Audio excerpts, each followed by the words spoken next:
आप आजाद हैं, आजाद रहें। आप लोग इस मुल्क पाकिस्तान में अपनी अपनी इबादत गाहों, मस्जिदों या मंदिरों में जाने के लिए। नाज़रीन, वक्त बहुत सारी हकीकतों को आश्कार करता है जिनको हम तारीख की किताबों में शाया करने से गुरेज करते रहते हैं, मगर हकीकतें खुद ही वक्त के साथ साथ सामने आ जाती हैं। इन चीजों में काफी ज्यादा मुकद्दस यीशु का कौल पड़ा था कि गुनाह खुद हमें गुनाहगार तक ले जाता है। चाहे तारीख के सफात पर कितनी भी धूल डाली जाए, सच हमेशा सामने आ ही जाता है। नाज़रीन, कायद आज़म की मौत से काफी ज्यादा सवालात जुड़े हैं जिनको आज तक कभी किसी ने उठाने की कोशिश ही नहीं की। क्या कायद की मौत तभी थी या इनको मुकम्मल मंसूबाबंदी के तहत कत्ल किया गया था? नाज़रीन, ये वो सवालात हैं जिनका जवाब आज तक नहीं दिया गया। 1949 में कर्नल इलाही बख्श ने कायद के आखिरी अयाम के नाम से किताब लिखी। कर्नल इलाही बख्श किताब का दिबाचा मोहतरमा फातिमा जिन्ना ने लिखा था। किताब इलाही बख्श में कायद के आखिरी अयाम से जुड़े चंद वाक़यात पर कलम उठाया गया। नाज़रीन, किताब में कायद के इलाज में हुई कोताहियों को पहली बार आश्कार किया गया। इसमें कई पर्दा नशीनों के नाम आए। एहतजाज के खौफ से लियाकत अली खान ने किताब पर पाबंदी लगा दी। नाज़रीन, कायद के कत्ल और इससे जुड़े लोगों पर पर्दा डालने के लिए कायद की सरकारी सवाने हाथ लिखवाने का फैसला किया। इस काम के लिए अंग्रेज सहाफी हेक्टर पुलिथो का इंतखाब किया गया। फातिमा जिन्ना ने इनसे किसी किस्म का भी कोई तावन करने से इनकार कर दिया। नाज़रीन, हेक्टर साहब सदारती इलेक्शन के अयाम में अयूब खान के हक में मज़ामीन लिखा करते थे। 1954 में हेक्टर की किताब जिन्ना क्रिएटर ऑफ पाकिस्तान मंजर आम पर आई। 1955 में फातिमा जिन्ना ने इस किताब का भरपूर जवाब लिखा, जो माई ब्रदर के नाम से शाया तो हुई, मगर इस पर रियासत मुखालिफ होने का इल्जाम लगाकर पाबंदी लगा दी गई। नाज़रीन, एक किताब 32 साल बाद 1987 में दोबारा छपी, मगर बहुत सा मवाद हदफ कर दिया गया था। कायद की वफाकी कहानी 11 सितंबर 1948 की सुबह को शुरू होती है, जब कराची से 2 जहाज कोयटा आए। कायद के लिए इनके खुसूसी त्यारों में 2 सीटों को जोड़कर बिस्तर बनाया गया था। जब कर्नल इलाही बख्श ने जहाज में मौजूद ऑक्सीजन के सिलेंडर्स को देखा तो इनमें ऑक्सीजन बहुत कम थी। सवाल ये है कि ऐसा किसने किया? एक बीमार आदमी जिसके फेफड़े काम करना छोड़ चुके थे, इसके लिए ऑक्सीजन की ज्यादा जरूरत होती है, मगर कराची से भेजे गए जहाज में ऑक्सीजन सिलेंडर में ऑक्सीजन की मिकदार बहुत कम क्यों रखी गई? कर्नल इलाही बख्श के मुताबिक कोयटा के डॉक्टर्स ने कायद के लिए ऑक्सीजन से भरे सिलेंडर का इंतजाम किया। 2 बजे कायद का जहाज कोयटा से कराची आने के लिए महवे परवाज हुआ। कायद का जहाज 4:15 पर माड़ीपुर के हवाई अड्डे पर लैंड हुआ। कायद को फौजी एम्बुलेंस में मुंतकिल किया गया। काफिले की मंजिल जनरल गवर्नर हाउस था। काफिला रवाना हुआ। नाज़रीन, कायद के साथ एम्बुलेंस में फातिमा जिन्ना और नर्स सिस्टर फेलिस डेनहम सवार हुई। डॉक्टर इलाही बख्श, डॉक्टर मुशरी और कर्नल नोवल कैथोलिक कार में सवार हुए। नाज़रीन, जरूरी सामान ट्रक पर लाद दिया गया। गवर्नर जनरल हाउस माड़ीपुर से 9 मील दूर था। फौजी एम्बुलेंस ने 4 मील का भी फैसला तय ही किया था कि एक ही झटके के साथ बंद हो गई। डॉक्टर इलाही बख्श के बकौल उन्होंने ड्राइवर से पूछा तो बताया गया कि इंजन खराब हो गया है। यही बात फातिमा जिन्ना को बताई गई। 20 मिनट तक ड्राइवर ने ठीक करने की कोशिश की, मगर नाकाम रहा। तंग आकर फातिमा जिन्ना ने कर्नल नोवल्स को दूसरी एम्बुलेंस लेने के लिए भेज दिया। उनके साथ डॉक्टर मुशरक को भी भेज दिया गया। नाज़रीन, ये काफिला 1 घंटे से जायद माड़ीपुर के जंगल में खड़ा रहा। दूसरी एम्बुलेंस लाने में बहुत वक्त सर्फ हो गया। बकौल सरदार शौकत हयात के इस वक्त कराची के मिलिट्री और नेवल अस्पतालों में बेहतरीन एम्बुलेंसेज मौजूद थी, तो कायद को खराब आर्मी एम्बुलेंस किसने दी? और जब दूसरी एम्बुलेंस के लिए भेजा गया तो वो मिल न सकी। यहाँ पर एक और बात हैरानकुन है कि कायद ने 29 अगस्त को ये बात कही कि वो कराची के गवर्नर हाउस में ठहरने के बजाय मलीर में नवाब बहावलपुर की रिहाइश पर ठहरना चाहते हैं। फिर इनको गवर्नर जनरल हाउस कौन लेकर गया? गवर्नर जनरल हाउस पहुँचते ही कायद की हालत का जायजा लिया गया। वो गहरी नींद में थे। मिलिट्री सेक्रेटरी जनरल नोवल्स को एक नर्स का एहतमाम करने का कहा गया। डॉक्टर इलाही बख्श ने कराची के 2 डॉक्टर्स को बुलाना चाहा, कर्नल मजहर हुसैन शाह और कर्नल सईद अहमद। इत्तला देने पर भी दोनों नहीं आई।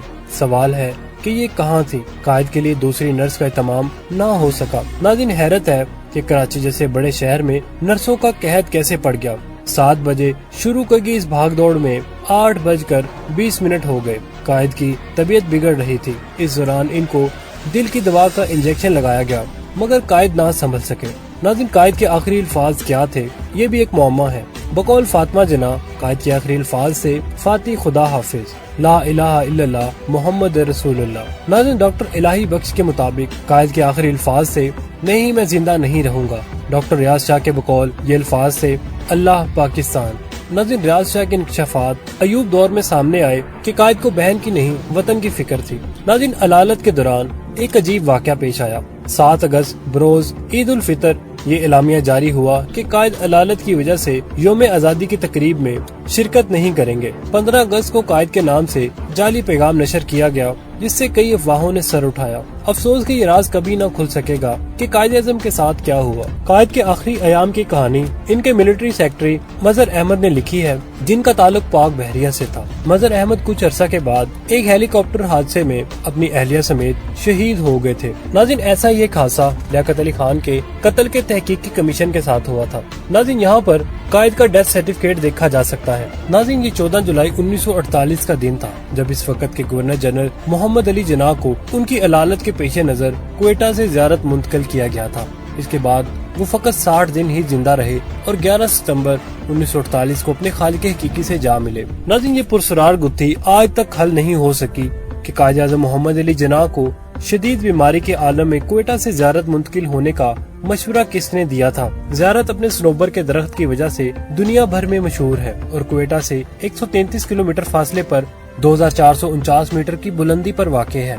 ये जगह एक बुजुर्ग खुरवारी बाबा के आखिरी अयाम गाह की निस्बत से ज़ियारत कहलाती है और जिन्ना की आराम गाह यह कायद-ए-आज़म रेजिडेंस ज़ियारत से 10 किलोमीटर के फासले पर वाक़ है।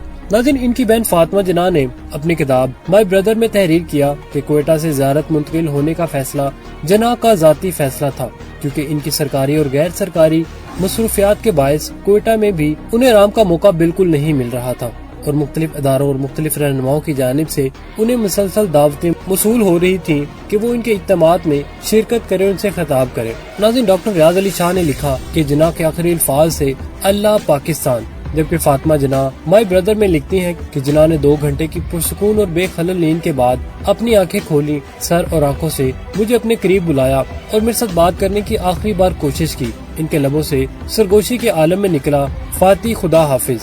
उसके बाद उन्होंने पढ़ा ला इलाहा इल्लल्लाह मुहम्मद रसूलुल्लाह। फिर इनका सर दाईं जानिब आस्ती से ढलक गया और इनकी आंखें बंद हो गयी। नाज़रीन, कायद-ए-आज़म मोहम्मद अली जिन्ना वो शख्सियत हैं जिन्हें पाकिस्तान में अवाम एहतरामन कायद-ए-आज़म और बाबा कौम जैसे बड़े खिताब से याद करती है, लेकिन हिंदुस्तान वालों के लिए ये नाम पसंदीदा नहीं है, क्योंकि यहाँ उन्हें मुल्क की तकसीम का जिम्मेदार ठहराया जाता है। बरसगीर का बंटवारा हिंदुस्तान और पाकिस्तान के लिए क़यामत जैसा था। इस दौरान पुरतशद्दुद वाक़यात में लाखों लोग मारे गए, जबकि 1 करोड़ से भी ज्यादा लोग बेघर हो गए। नाज़रीन, 1947 की तकसीम के बाद मोहम्मद अली जिन्ना पाकिस्तान चले आए और नौज़ायदा मुमलिकत के पहले गवर्नर जनरल बने। कायद-ए-आज़म की एक खास चीज हिंदुस्तान में रह गई और वो थी मुंबई में जिन्ना की कोठी। इंडिया और पाकिस्तान के दरमियान एक झगड़ा इस कोठी पर भी है, जो गुज़िश्ता 70 सालों से चला आ रहा है। पाकिस्तान जिन्ना की इस कोठी पर अपना हक जताते हैं और पाकिस्तान के आम शहरी की नजर में जिन्ना की ये कोठी इनकी एक यादगार है। इस राजगाह में क़याम के दौरान जिन्ना ने पाकिस्तान की बुनियाद रखी थी। इसके लिए लड़ाई लड़ी गई थी और इसीलिए पाकिस्तान इस पर दावा पेश करता है, लेकिन मुंबई में मोहम्मद अली जिन्ना की ये कोठी हिंदुस्तान की आंखों को खटकती है। उसे मुल्क में साजिश का अड्डा तस्वर किया जाता है। नाज़रीन, इंडिया ने मुंबई में जिन्ना के बंगले को एनिमी प्रॉपर्टी यानी दुश्मन की जायदाद करार दे रखा है। फिलहाल ये इमारत वीरान पड़ी है और हुकूमत का इस पर कब्जा है। नाज़रीन, अब तक के लिए सिर्फ इतना ही। उम्मीद है आपको हमारी आज की वीडियो पसंद आई होगी। कमेंट सेक्शन में अपने ख्यालात का इजहार करना मत भूलिएगा। इसके साथ ही हमें इजाजत दीजिए। अल्लाह निगहबान।